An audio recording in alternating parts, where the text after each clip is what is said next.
વિદ્યાર્થી મિત્રો, આજે આપણે આયનીય બંધ, સહસંયોજક બંધ, બંધ લંબાઈ, બંધ કોણ, બંધ ઉર્જા, બંધ ક્રમાંક આટલા મુદ્દાઓનો આપણે ખ્યાલ મેળવીશું અને એના પછી બોર્ન હેબર ચક્ર જે છે એ અલગ એક એની આપણે વિડીયો ક્લિપ બનાવીશું.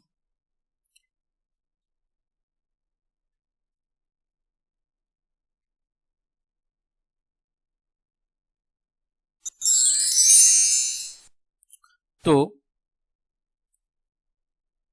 અહીંયા આગળ કોસેલ-લુઈસના અભિગમ પરથી આયનીય બંધની રચના માટેના પરિબળો, એમાં પહેલું પરિબળ છે તટસ્થ પરમાણુમાંથી ધન આયન અને ઋણ આયનની સરળતાથી પ્રાપ્તિ. બીજું પરિબળ છે આયનીય બંધમાં ધન આયન તથા ઋણ આયનની ગોઠવણી.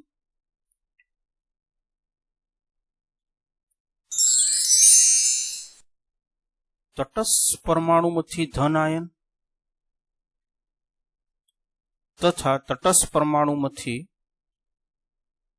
ઋણ આયન બનવું તે પરમાણુની અનુક્રમે આયનીકરણ એન્થાલ્પી અને ઇલેક્ટ્રોન પ્રાપ્તિ એન્થાલ્પીના મૂલ્યો પર આધારિત છે. આયનીકરણ એન્થાલ્પી એટલે કે તટસ્થ પરમાણુમાંથી ધન આયન બનવા માટે ઇલેક્ટ્રોન જે ગુમાવવા માટે ઉર્જા આપવી પડે છે તે આયનીકરણ એન્થાલ્પી છે. તેવી જ રીતે તટસ્થ પરમાણુમાંથી ઋણ આયન બનવા માટે ઇલેક્ટ્રોન મેળવવા માટે જે ઉર્જા આપવી પડે છે તે ઇલેક્ટ્રોન પ્રાપ્તિ એન્થાલ્પી છે. તો તટસ્થ આપણે અહીંયા જોયું કે તટસ્થ પરમાણુમાંથી ધન આયન અથવા ઋણ આયન બનવું તે પરમાણુની અનુક્રમે અહીંયા આગળ આયનીકરણ એન્થાલ્પી તથા ઇલેક્ટ્રોન પ્રાપ્તિ એન્થાલ્પીના મૂલ્યો પર આધાર છે. એટલે કે અહીંયા આગળ શું કહેવા માંગે છે કે અહીંયા આગળ આ ધાતુ માંથી ધાતુ આયન બને છે ત્યારે ઇલેક્ટ્રોન શું થાય છે, દૂર થાય છે. તો તેને આપણે આયનીકરણ એન્થાલ્પી કહીએ છીએ, જે હંમેશા ઉષ્મા શોષક હોય છે, એટલે હંમેશા ઉર્જાનું શોષણ કરે છે. જ્યારે અધાતુ અથવા અહીંયા આગળ ઇલેક્ટ્રોન મેળવી અને અહીંયા આગળ ઋણ આયન બને છે. અધાતુ લઈ શકાય, ધાતુ લઈ શકાય, અહીંયા બનશે ઋણ આયન. શું કરીને? ઇલેક્ટ્રોન પ્રાપ્ત કરીને. તો આ રીતે ઇલેક્ટ્રોન પ્રાપ્તિ એન્થાલ્પી એ ઉષ્માક્ષેપક હોય છે. આ ક્રિયા કેવી છે? ઉષ્માક્ષેપક છે, એટલે ઉર્જાનું અહીંયા આગળ ઉત્સર્જન થાય છે. આમ ઓછી આયનીકરણ એન્થાલ્પી અને વધુ વિદ્યુત ઋણતા ધરાવતા તત્વોમાં આયનીય બંધ જે છે એ સરળતાથી રચાય છે. આયનીય સંયોજનોની સ્ફટિક રચનામાં ધન આયન અને ઋણ આયનોની ત્રિપરિમાણીય ગોઠવણીઓ થયેલી હોય છે અને આવી ગોઠવણીને આપણે સ્ફટિક રચના કે સ્ફટિક બંધારણ કહીએ છીએ. હવે આયનીય બંધ વિશે જોઈએ. આયનીય સંયોજનોની સ્ફટિક રચનામાં ધન આયન અને ઋણ આયનની ત્રિપરિમાણીય નિયમિત ગોઠવણી થયેલી હોય છે. તેઓ એકબીજા સાથે કુલંબિક આકર્ષણ બળોથી પણ વધુ જોડાયેલા છે. આવી રચના અથવા બંધારણને સ્ફટિક રચના કે સ્ફટિક બંધારણ કહે છે. અહીંયા આગળ આ જે રચના જે છે એ ગ્રેફાઇટની સ્ફટિક રચના છે, જેને ગ્રેફાઇટનું સ્ફટિક બંધારણ આપણે કહી શકીએ. તો એક મોલ ઘન અવસ્થામાં આયનીય સંયોજનોમાંથી વાયુરૂપ ઘટક આયનોને એકબીજાથી અનંત અંતરે દૂર કરવા માટે જરૂરી ઉર્જાને સ્ફટિક લેટાઇસ ઉર્જા અથવા લેટાઇસ એન્થાલ્પી કહે છે. તો NaCl સ્ફટિક લેટાઇસ એન્થાલ્પી એની આપેલી છે 788 કિલો જૂલ પ્રતિ મોલ. સહસંયોજક બંધની વાત કરીએ, જેની અંદર ઇલેક્ટ્રોનની ભાગીદારીથી બનતો બંધ છે. હવે અહીંયા આગળ H2 અણુમાં 2 હાઇડ્રોજન પરમાણુ રહેલા છે, જે બંને એક ઇલેક્ટ્રોનની ભાગીદારી કરી અને સહસંયોજક બંધ બનાવે છે. એ જ રીતે ક્લોરીનની અંદર પણ એક ઇલેક્ટ્રોનની ભાગીદારી થઈ અને ક્લોરીન વચ્ચે બંધનું નિર્માણ થાય છે. આવો જે બંધ બને છે એક સહસંયોજક બંધ છે, જે ઇલેક્ટ્રોનની ભાગીદારીથી બને છે. એના પછી ઓક્સિજનની અંદર, ઓક્સિજનમાં શું થશે કે ઇલેક્ટ્રોનની ભાગીદારી થશે, પણ બે ઇલેક્ટ્રોનની ભાગીદારી થશે, એટલે અહીંયા ડબલ બોન્ડ બનશે. નાઇટ્રોજનમાં અહીંયા આગળ ટ્રિપલ બોન્ડ બનશે, કારણ કે અહીંયા આગળ 3 ઇલેક્ટ્રોનની ભાગીદારી થાય છે અને 3 ઇલેક્ટ્રોનની ભાગીદારીથી બનતો બંધ ટ્રિપલ બોન્ડ બનશે. આ જ રીતે આપણે અન્ય ઉદાહરણ પણ આપી શકીએ. તો પરમાણુની બાહ્યતમ કક્ષાના એક કે તેથી વધુ ઇલેક્ટ્રોનની સહિયારી ભાગીદારી દ્વારા બંને પરમાણુના અષ્ટક પૂર્ણ થાય ત્યારે બનતા બંધને આપણે સહસંયોજક બંધ કહીશું.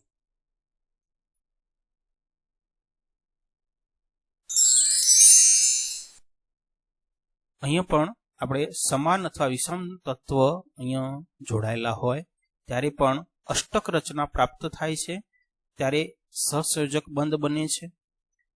અહીંયા આગળ હાઇડ્રોજન એ સમાન તત્વો છે, જ્યારે હાઇડ્રોજન અને ક્લોરીન વચ્ચે જે વિષમ તત્વો છે. એ જ રીતે અહીંયા આગળ ફોર એક્ઝામ્પલ અહીંયા કાર્બન લઈ શકાય. કાર્બન અને હાઇડ્રોજન વચ્ચે CH4, મિથેનની અંદર આ રીતની રચના થઈ શકે. કાર્બનની સંયોજકતા 4 હોય, હાઇડ્રોજનની એક ઇલેક્ટ્રોન એની સાથે ભાગીદારી કરી અને મિથેનની રચના બની શકે.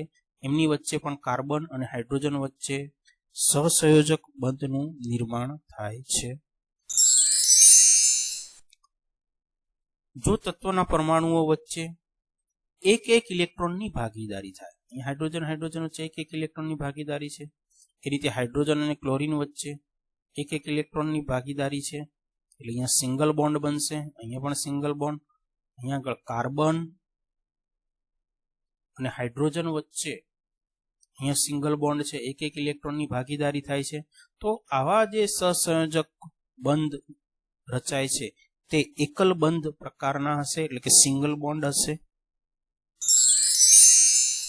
તેવી જ રીતે જો અહીંયા આગળ બે ઇલેક્ટ્રોનની ભાગીદારી થાય, જેમ કે ઓક્સિજન બીજા ઓક્સિજન સાથે જ્યારે ઇલેક્ટ્રોનની ભાગીદારી કરે છે ત્યારે અહીંયા આગળ ડબલ બોન્ડની રચના થાય છે. તેવી જ રીતે નાઇટ્રોજન વચ્ચે 3 ઇલેક્ટ્રોનની સહિયારી ભાગીદારી થાય છે. અહીંયા આગળ કાર્બનની અંદર કાર્બન વચ્ચે 3 ઇલેક્ટ્રોનની ભાગીદારી થાય છે, એટલે અહીંયા ટ્રિપલ બોન્ડ બને છે.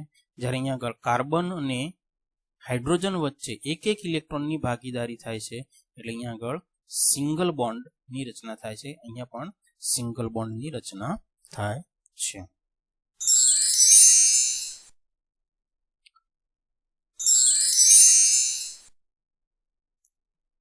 હવે લુઈસ બિંદુ નિરૂપણની વાત કરીએ તો હાઇડ્રોજનની જે બાહ્ય કક્ષામાં રહેલો ઇલેક્ટ્રોન જે છે, જે અન્ય પરમાણુ સાથે જોડાય છે અને સહસંયોજક બંધથી જોડાય છે, તો એ ઇલેક્ટ્રોનને આપણે ટપકાની નિશાની વડે દર્શાવીએ છીએ. તેવી જ રીતે અહીંયા કાર્બનની આજુબાજુ 4 ઇલેક્ટ્રોન છે બાહ્ય કક્ષામાં, તો એ 4 ટપકા વડે આપણે દર્શાવ્યા છે. એ જ રીતે અહીંયા પણ કાર્બનની આજુબાજુ 4 ઇલેક્ટ્રોન છે, હાઇડ્રોજનની આજુબાજુ 1 છે. તો આ ટપકા વડે ઇલેક્ટ્રોનને, બાહ્ય કક્ષાના ઇલેક્ટ્રોનને ટપકા વડે જે દર્શાવીએ છીએ તે પદ્ધતિ જે છે તેને લુઈસ બિંદુ નિરૂપણ આપણે કહીએ છીએ. તો જો ઋણ આયન રચાય, અહીંયા આગળ માઇનસ ઋણ આયન રચાયો છે, CO3 2 માઇનસ, તો ઋણભારની સંખ્યા જેટલા વધારાના ઇલેક્ટ્રોન એમાં ઉમેરાય છે. તો અહીંયા આગળ કેટલા ઇલેક્ટ્રોન ઉમેરાયા છે? 2 ઇલેક્ટ્રોન વધારાના ઉમેરાયા છે. તેવી જ રીતે જો ધન આયન હોય તો ધન વીજભારની જેટલી સંખ્યા હશે, એટલે કે અહીંયા આગળ 1 છે, ધન વીજભાર 1 વધારાનો અહીંયા દર્શાવેલો છે. આનો મતલબ એમ થયો કે તેમાં 1 ઇલેક્ટ્રોન બાદ કરાય છે, એટલે કે 1 ઇલેક્ટ્રોન એમાં ઓછો છે તેવું કહી શકાય.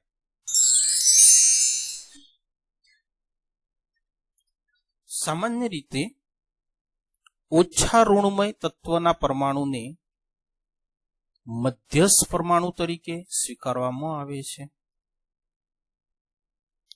અને તેની આસપાસ વધારે વિદ્યુત ઋણમય પરમાણુઓ એની ગોઠવણી કરવામાં આવે છે. કાર્બન જે છે એ કેવો છે? ઓછો વિદ્યુત ઋણમય છે.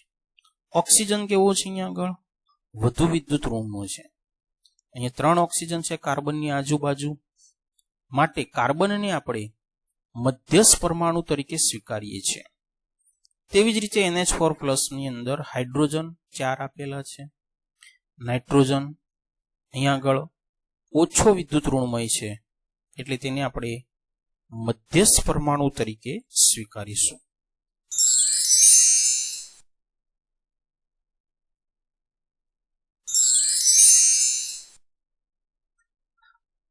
હવે કેટલાક કિસ્સાઓમાં એક જ સમૂહના તત્વોમાં અષ્ટક રચના પૂર્ણ થઈ હોય છતાં પણ મધ્યસ્થ પરમાણુના કદના વધારા સાથે સ્થાયીતા ઘટે છે. તો મધ્યસ્થ પરમાણુનું કદનો વધારો, તો એની સ્થાયીતા કેવી છે? ઓછી છે. આવર્ત કોષ્ટકની અંદર આપણે ડાબી બાજુથી જમણી બાજુ તરફ જતા જઈએ તેમ તેમ પરમાણ્વીય કદ જે છે એની અંદર ઘટાડો થશે. એટલે કે બેરિયમનું જે છે કદ અને ફોસ્ફરસનું કદ અહીંયા આગળ અલગ અલગ છે, પરંતુ અહીંયા આગળ બેરિયમની આજુબાજુ અહીંયા આગળ 4 ઇલેક્ટ્રોન છે, જ્યારે અહીંયા આગળ 10 ઇલેક્ટ્રોન ગોઠવાયેલા છે. અહીંયા અષ્ટક રચના પૂર્ણ થતી નથી, અહીંયા ઇલેક્ટ્રોન ઓછા છે, અહીંયા ઇલેક્ટ્રોન 2 ઇલેક્ટ્રોન વધારાના છે. બરાબર. તો અહીંયા આગળ અષ્ટક રચના પૂર્ણ ન થતી હોવા છતાં આ પદાર્થો જે છે એ સ્થાયી સંયોજનો બને છે. તેવી જ રીતે અહીંયા આગળ NH3, PS3, SS3, SbS3 અને BiS3 તરફ જતા જઈએ તેમ તેમ તેની સ્થાયીતામાં ઘટાડો જોવા મળે છે. નાઇટ્રોજન, ફોસ્ફરસ, આર્સેનિક, એન્ટીમની અને બિસ્મથ એક જ સમૂહના તત્વો છે, છતાં તેની સ્થાયીતા હાઇડ્રોજન સાથે જ્યારે સંયોજાય છે ત્યારે અહીંયા આગળ એનો ક્રમ જુદો જુદો છે. કારણ કે એક જ સમૂહના તત્વોની અંદર અષ્ટક રચના પૂર્ણ હોય છતાં પણ મધ્યસ્થ પરમાણુના કદમાં ફેરફાર થવાના કારણે આની સ્થાયીતામાં ઘટાડો થાય છે. તો એ મિત્રો નાઇટ્રોજનનું કદ નાનું છે, ફોસ્ફરસ એનાથી વધારે કદ ધરાવે છે. જેમ જેમ આર્સેનિક, એન્ટીમની, બિસ્મથ તરફ જઈએ તેમ તેમ કદમાં વધારો જોવા મળે છે. એટલે તેની સ્થાયીતાની અંદર કદમાં વધારો તેમ અહીંયા સ્થાયીતા શું થશે? ઘટશે. એટલે સૌથી ઓછી સ્થાયીતા BiS3 બરાબર એની અંદર જોવા મળશે અને એમોનિયાની અંદર સૌથી વધારે સ્થાયીતા જોવા મળશે. એના પછી ધ્રુવીય સહસંયોજક બંધની વાત કરીએ. હાઇડ્રોજન અને ક્લોરીન જે છે એની વિદ્યુત ઋણતા જે છે એ જુદી જુદી છે. ક્લોરીન જે છે એ વધુ વિદ્યુત ઋણ છે, હાઇડ્રોજન ઓછો વિદ્યુત ઋણ છે. આના પરિણામે અણુમાં ધ્રુવીયતાનો ગુણધર્મ જોવા મળે છે. અને આવા જે સંયોજનો વચ્ચે હાઇડ્રોજન અને ક્લોરીન વચ્ચે જે બંધ રચાય છે તેને આપણે ધ્રુવીય સહસંયોજક બંધ કહીશું. એ જ રીતે અધ્રુવીય સહસંયોજક બંધ, તો અહીંયા આગળ બંનેની વિદ્યુત ઋણતા ક્લોરીન ક્લોરીન બંનેની વિદ્યુત ઋણતા કેવી છે? સમાન છે. સમાન છે એટલે અહીંયા આગળ આ જે સંયોજન બનશે કેવું બનશે? અધ્રુવીય બનશે. અને ઇલેક્ટ્રોનની ભાગીદારીથી આ બંધની રચના થાય છે એટલે એને આપણે અધ્રુવીય સહસંયોજક બંધ કહીશું. તેવી જ રીતે અહીંયા આગળ સવર્ગ સહસંયોજક બંધ વિશે વાત કરીએ તો અહીંયા આગળ થોડું અલગ છે. એટલે કે આ પ્રકારના બંધની રચનામાં જરૂરી ઇલેક્ટ્રોન યુગ્મ ભાગીદારીથી જોડાતા પરમાણુઓ પૈકી એક જ તત્વનો પરમાણુઓ ઇલેક્ટ્રોન યુગ્મનું પ્રદાન કરે છે. અહીંયા આગળ ફક્ત નાઇટ્રોજન જે છે એ બોરોનને 2 ઇલેક્ટ્રોનનું પ્રદાન કરે છે. એટલે આવા પ્રકારના જે બંધ સહસંયોજક બંધની રચના થાય છે તેને આપણે સવર્ગ સહસંયોજક બંધ તરીકે ઓળખીએ છીએ. અને તેને આપણે તીરની નિશાનીથી દર્શાવીએ છીએ. અને નાઇટ્રોજનથી બોરોન તરફ તીરની નિશાની આપણને દેખાય છે. એટલે એનો મતલબ એ થયો કે નાઇટ્રોજન એ બોરોનને ઇલેક્ટ્રોન પ્રદાન કરે છે. બીજું છે બંધ લંબાઈ. તો અણુમાં બંધથી જોડાયેલા પરમાણુઓના કેન્દ્રો વચ્ચેના સંતુલિત અંતરને બંધ લંબાઈ કહે છે. અહીંયા બોરોન અને નાઇટ્રોજન જે છે એ અણુમાં બંધ જે છે બોરોન અને નાઇટ્રોજન વચ્ચેનો જે બંધ જે છે એમના વચ્ચેના સંતુલિત કેન્દ્રો વચ્ચેનું જે અંતર જે છે એને બંધ લંબાઈ કહીશું. બંધ લંબાઈ ક્ષ કિરણોના વિવર્તન સ્પેક્ટ્રોસ્કોપિક પદ્ધતિઓથી માપવામાં આવે છે. તેને પિકોમીટરમાં દર્શાવવામાં આવે છે. એના પછી છે બંધકોણ. બંધકોણમાં અણુ આયનના મધ્યસ્થ પરમાણુની આસપાસ રહેલા બંધકોણ ઇલેક્ટ્રોન યુગ્મો ધરાવતી કક્ષકો વચ્ચેના કોણને બંધકોણ કહે છે. તો અહીંયા આગળ મધ્યસ્થ પરમાણુ ઓક્સિજન છે. ઓક્સિજનની આજુબાજુ 2 હાઇડ્રોજન છે અને એની વચ્ચેના જે કોણને આપણે શું કહીએ છીએ? બંધકોણ. જ્યાં આગળ એનું મૂલ્ય છે 104°30' જેટલું એનું મૂલ્ય અહીંયા પાણીના અણુમાં આ રીતના આટલું બંધકોણ જોવા મળે છે, જે સ્પેક્ટ્રોસ્કોપિક પદ્ધતિઓથી નક્કી કરી શકાય છે.